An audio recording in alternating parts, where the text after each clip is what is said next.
자, 안녕하세요. 다원에서 국어 수업을 하고 있는 윤성원이라고 합니다. 어, 지금 이제 그 예비 고3 친구들이 아마 요번에 수능을 아마 러셀이나 이런 곳에서 시험을 봐본 친구들도 있을 것이고 아니면 시험지를 한번 출력을 해서 집에서 풀어본 친구들도 꽤 있을 거예요. 생각보다 시험을 잘 봤다라고 하는 친구들도 있지 않을까 싶어요. 해마다 신기한 게 뭐냐면 2학년들이 3학년 문제를 풀어볼 땐 좀 잘 풀더라고요. 2학년 때는. 그런데 이상하게 막상 3학년이 돼서 현장에서 문제를 풀 때는 그만큼 실력이 잘 안 나옵니다. 그래서 아이들이 만약에 물론 이제 실력을 더 쌓아가면 시간이 지날수록 점수가 더 향상이 되겠지만 그렇지 않다고 생각을 한다면 지금 집에서 풀어보거나 아니면 모의고사로 풀어본 그 점수에서 한 2점에서 4점 정도는 좀 그러니까 떨어진다는 것을 어느 정도는 예상하고 좀 보셔야 될 것 같아요. 그래서 저는 오늘 일단 간단하게 간단하게 올해 이제 수능의 어떤 특성하고 그 다음에 이 수능을 위해서 내년 수능은 어떻게 대비를 할 것인지 그리고 내년 수능의 방향은 어떨지 이거에 대해서 좀 간단하게 설명을 드리도록 하겠습니다. 자, 일단 요번 수능 국어는 이제 화작하고 언매 여전히 이렇게 두 가지로 나누어져서 시험을 보게 됐는데 점수 차이가 좀 납니다. 물론 이건 이제 예상 점수니까 확정 점수라고 볼 수는 없지만 거의 EBS나 아니면 메가나 대성의 예측 것들은 거의 비슷하게 맞았었어요. 얼추. 그래서 현재 원점수 기준으로 언매는 한 85점. 낮게 보시는 데는 좀 84에서 86 사이를 보긴 하는데 제가 봤을 때는 85점 정도가 되지 않을까 싶습니다. 그리고 화작 같은 경우는 이제 90점. 이 정도를 지금 예상하고 있습니다. 1컷 자체가 굉장히 낮죠. 작년보다 많이 낮아지기도 했고 이게 1컷 자체도 낮지만 1에서 2, 2에서 3의 급간이 굉장히 넓어집니다. 이건 뭘 의미하는 거냐면 난이도가 높다. 다시 말하면 독해 시간이 부족했다는 겁니다. 그래서 아이들 대부분이 지문을 하나에서 2개 정도는 아마 그냥 날렸을 거예요. 이 2, 3등급으로 떨어진 친구들은요. 그래서 어떻게 보면 85점이란 점수가 너무 낮은데라고도 생각하실 수 있겠지만 이번 시험을 아마 실제 풀어본 친구들은 시간 안에 이 점수를 내는 게 쉽지 않았을 거라는 걸 알 수 있었을 거예요.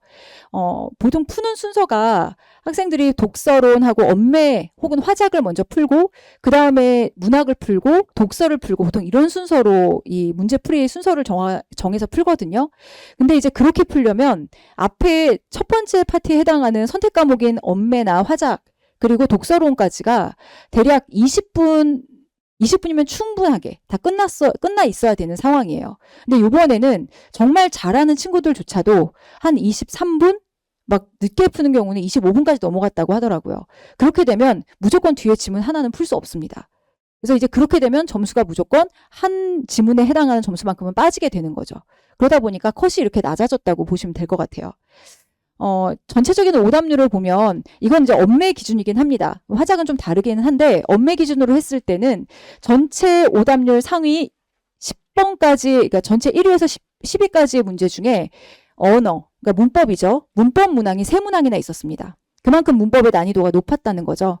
그리고 문학은 한 문항도 없었습니다. 7문항 전부가 다 독서 문항이었었어요. 이거는 어쩔 수 없는 겁니다. 원래가 시험이 쉬워지면 그래도 이제 독서의 난이도가 내려가기 때문에 독서랑 문학의 난이도가 비슷해지는데 시험이 어려울수록 무조건 독서의 난이도만 올라갑니다. 문학은 난이도를 높이는데 한계가 있어요. 그러다 보니까 시험이 어려우면 무조건 독서 난이도가 올라간다고 보시면 될 것 같아요. 자, 그 다음에 연계는 그럼 얼마나 됐느냐. 아마 연계율이 50%가 넘는다라는 말씀들을 많이 들으셨을 거예요. 그죠? 자, 연계율이라는 게 사실 굉장히 추상적이긴 합니다. 보통 지문이나 토픽, 화제 같은 연계율뿐만 아니라 문항의 어떤 유형의 유사성까지도 다 연계율에 포함을 시킵니다. 그래서 평가원에서는 항상 50%가 넘는다 혹은 50%를 유지했다라고 이야기하지만 학생들이 체감하는 그 연계율은 그만큼 되지 못할 때가 많이 있습니다. 그런데 올해는 학생들도 아마 체감을 좀 절실하게 했을 것 같아요. 특히 문학의 연계보다도 독서의 연계가 압도적이었습니다. 독서 지문 4지문이 모두 수특에 있었던 이 화제 혹은 수특에 있었던 주제와 연계가 되어 있었어요.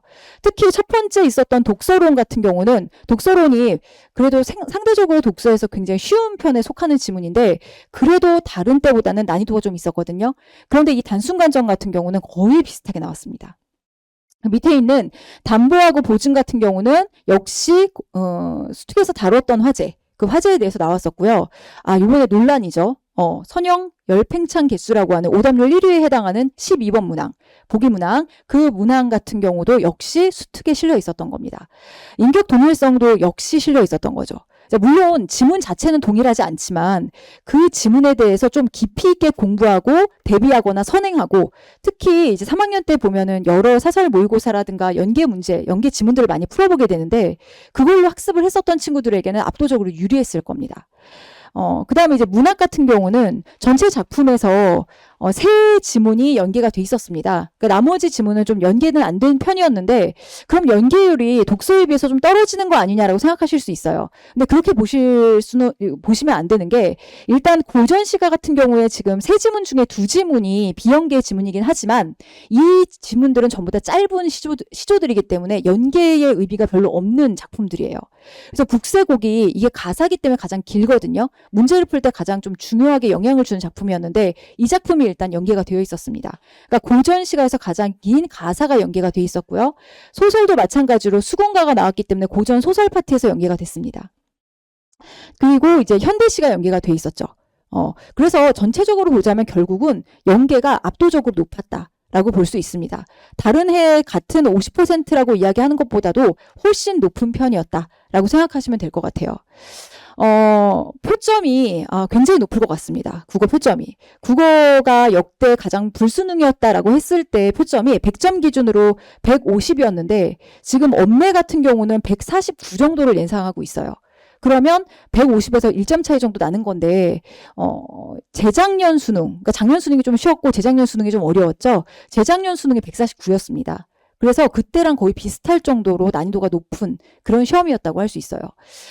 그리고 화작하고 언매가 표점 차이가 좀 납니다. 그래서 대략 한 4점 정도의 표점 차이가 날 텐데, 이 정도로 보면 화작이 쉬웠던 거 아닌가라고 생각하실 수 있어요. 근데 화작이 쉽지 않았습니다. 화작 어려웠고요. 심지어 화작의 상위권 10위 안에 있는 오답률 중에 화작이 두 번째를 차지합니다.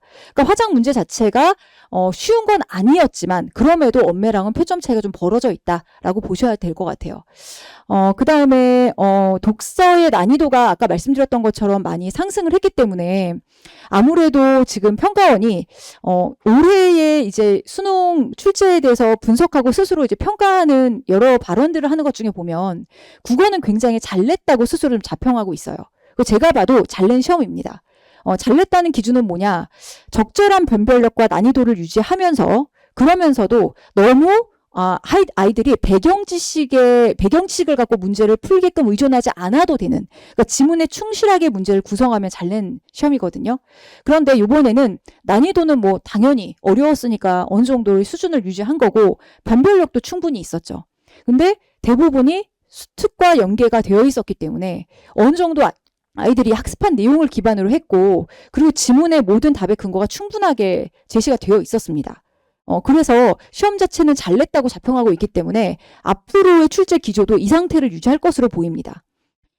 그리고 이제 2025년 수능과 유형 자체는 크게 달라지지 않았습니다. 그러니까 뭐 지문의 배치라든가 아니면 문제 유형이라든가 질문의 유형 같은 경우는 거의 그 상태를 거의 유지했는데 난이도만 올라갔다. 이렇게 보시면 될 것 같아요. 그래서 어떤 지문이 어려웠냐라고 보통 이제 궁금해 하실 수 있는데, 뭐 과학이 어려웠냐, 아니면 철학이 어려웠냐, 사회가 어려웠냐. 아마 제가 생각했을 때는 일반적으로는 아마 문과 친구들은 과학 지문이 어려웠을 거예요. 그리고 이과 친구들은 철학 지문이 좀 어렵지 않았을까 싶습니다. 근데 제가 이렇게 말씀을 드리는 이유가 뭐냐면, 당연한 거 아니냐 이렇게 물어보실 텐데, 그만큼 모든 지문이 문학 난이도와 상관없이 다 어느 정도는 어려웠어요. 그리고 정확하게 말하자면 지문 자체의 어려움보다도 지문을 가지고 문제를 풀어내는 추론의 과정에 어려운 문항들이 많았었습니다. 그래서 아이들이 어느 때보다도 독해력이라고 소위 말하는 지문을 읽고 단시간에 머릿속에서 정리하고 이해한 다음에 문제에서 필요로 하는 정보를 확인하고 이 추론해내는 이 과정이 굉장히 아이들에게 필요한 그런 시험이었을 것 같아요. 그래서 제가 수업했던 친구 하나는 이제 그런 얘기를 하더라고요. 자기가 처음에 언매를 풀고 독서론을 딱 풀고 났더니 자기가 역대 풀었던 시간 중에 가장 오래 걸렸다는 거예요. 이 친구는 사실 굉장히 독해 속도가 빠른 친구여서 평상시에는 정말 빠를 때는 17분에도 끊고 늦어도 19분 전에 풀거든요. 근데 이 친구가 처음으로 자기가 20분이 조금 넘는 시간에 이걸 끝내고 났는데 막 마음이 조급해지더래요. 아마 대부분 여기서 무너졌을 거예요. 아이들이. 그런데 첫 번째 지문을 딱 보는 순간 이게 좀 만만했으면 괜찮았을 텐데 첫 번째 지문이 의외로 쉽게 읽히거든요. 읽히고 괜찮다 하고 문제를 보는 순간 거기서 걸린 거죠. 그래서 이 친구가 저한테 그런 말을 하더라고요. 산을 하나 넘었더니 산이 또 나오고 하나를 넘었더니 또 나오고 또 나오고 시험이 끝날 때까지 산이 없는 지문이 없었다. 그러니까 문학조차도 이 독서에 비해서는 상대적으로 조금 평이했다라고 얘기는 하지만 문학도 보기문학 같은 경우는 만만한 문제는 없었다는 거죠. 자, 그런 이유로 제가 봤을 때는 평가원이 스스로 문제를 잘 냈다고 평가를 하고 있는 것 같고요. 그래서 이 상태나 난이도는 계속 유지가 되지 않을까 싶은 생각이 들고 그렇게 예상이 됩니다. EBS 연계율을 지금 53%라고 제가 말씀을 드렸는데 사실 53%가 조금 넘습니다. 문학 연계성까지 하면 아마 조금 더 넘어갈 거예요. 자, 그런데 평가원은 이거에 매우 만족하고 있는 상황이기 때문에 아마 EBS 교재 연계는 계속 이 상태를 유지할 것 같습니다. 결국은 뭐냐? 결론은 그겁니다. 시간 관리를 어떻게 하느냐. 그리고 시간 관리에 실패하지 않아야지 멘탈이 흔들리지 않고 멘탈을 잡았어야지 시험에 실패하지 않았을 것 같아요. 그래서 제가 아이들한테 이제 시험 들어가기 전에 그런 이야기를 했어요.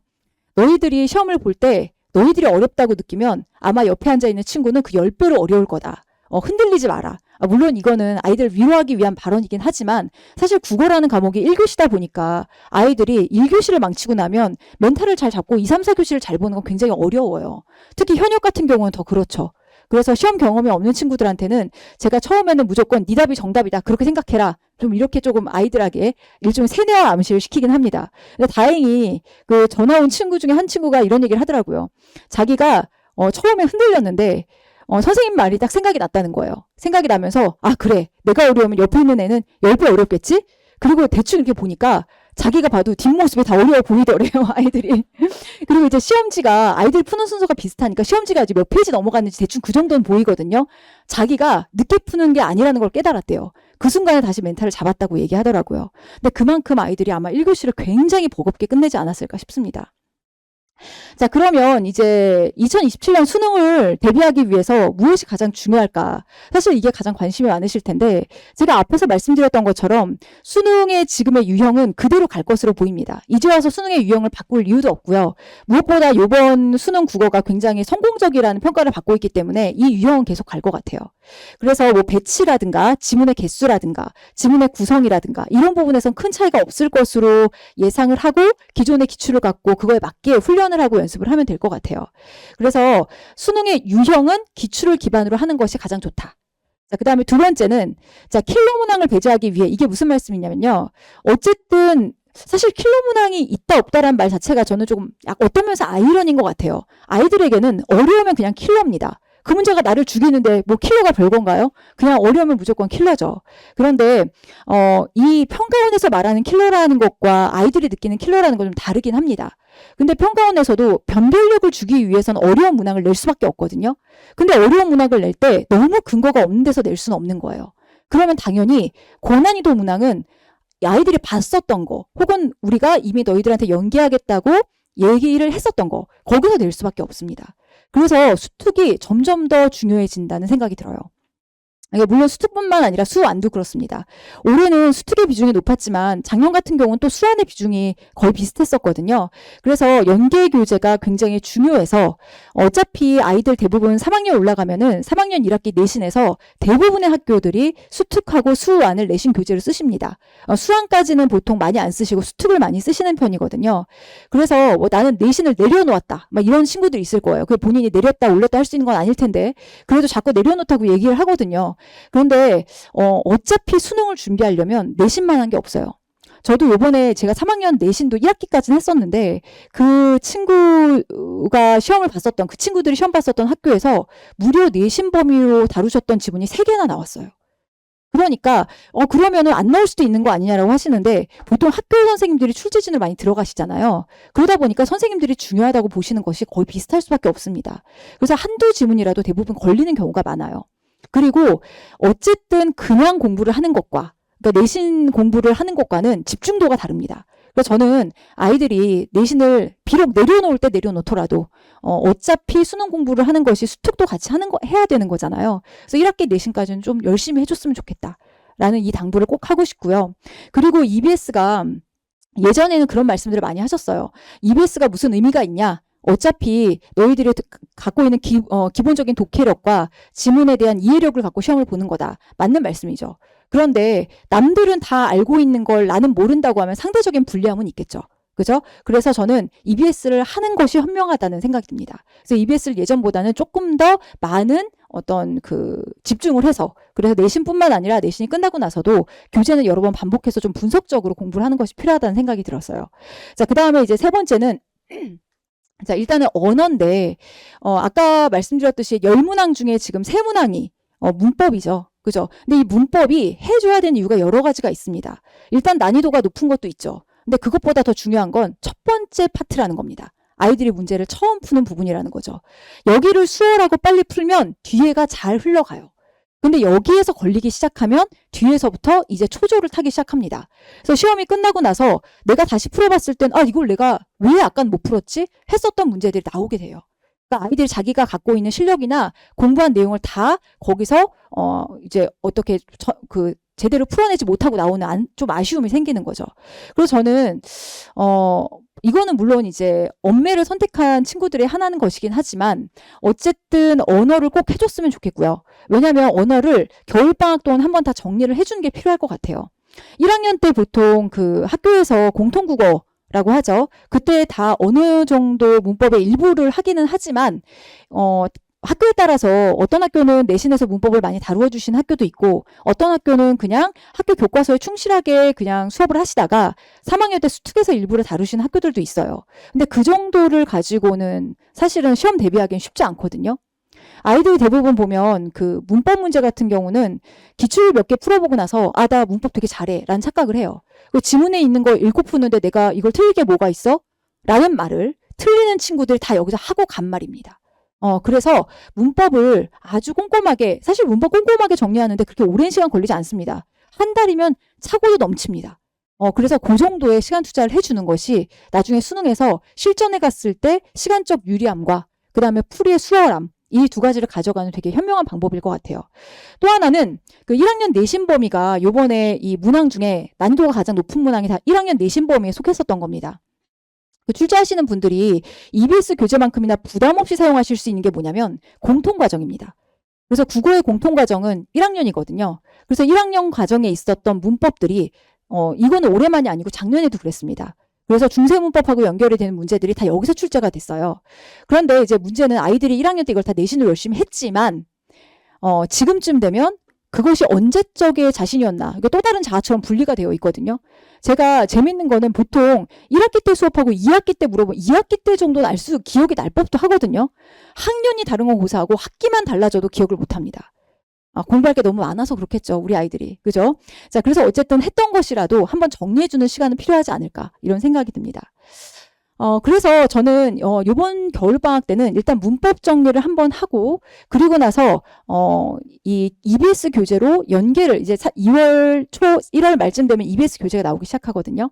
이제 그때부터 내신도 대비할 겸 그리고 어쨌든 올해도 역시 50% 이상의 EBS 연계율이 있을 것으로 예측이 되기 때문에 이 부분에 대한 수업을 저는 이제 준비를 하고 있습니다.